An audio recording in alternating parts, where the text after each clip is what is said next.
మనం తినే తిండి కల్తీ, తాగే నీరు కల్తీ, పళ్ళు కల్తీ, కూరలు కల్తీ. ఈ జోన్‌లోనే హైదరాబాద్‌లో ఉన్న 10 రెస్టారెంట్స్ మీద ఫుడ్ ఇన్స్‌పెక్టర్స్ వాళ్ళు తనిఖీలు చేస్తే ఎక్స్‌పైరీ అయిపోయిన ఫుడ్ ఐటెమ్స్, కుళ్ళిపోయిన కూరగాయలు, పాడైపోయిన, బ్లాక్ అయిపోయిన డ్రైనేజీలు ఇవన్నీ పట్టుకున్నారంట. ఇక ఈ వీడియో విషయానికొస్తే మేము వాడేది కర్నూలు సోనా మసూరి పాలిష్డ్ రైస్ అని అమ్ముతున్నారని తీసుకొచ్చాము. 65 రూపీస్ అండి కిలో. బస్తా ఓపెన్ చేయంగానే పురుగులు.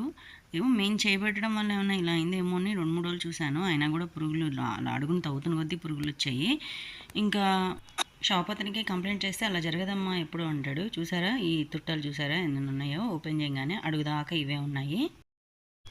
కెమికల్స్ కలిపిన ఫుడ్డు, ఎక్స్పైరీ డేట్స్ అయిపోయిన ఫుడ్డు, అమ్మిన ఫుడ్డు ఇలాంటివన్నీ తినడం వల్ల ఎక్కువగా ఎఫెక్ట్ అయ్యేది ఆడవాళ్ళు, పిల్లలే. ఈ మధ్య జెప్టోలో కూడా నేను 2, 3 సార్లు ఎక్స్పైరీ అయిపోయిన పన్నీర్ తీసుకున్నాను, అమ్మడం చూశాను. మేము కంప్లైంట్ కూడా రైజ్ చేశాము. మీరు కూడా ఇలాంటివన్నీ ఫ్రాడ్స్ అన్నీ చూసుకోండి జాగ్రత్తగా. ఏమున్నా కంప్లైంట్స్ రైజ్ చేయండి.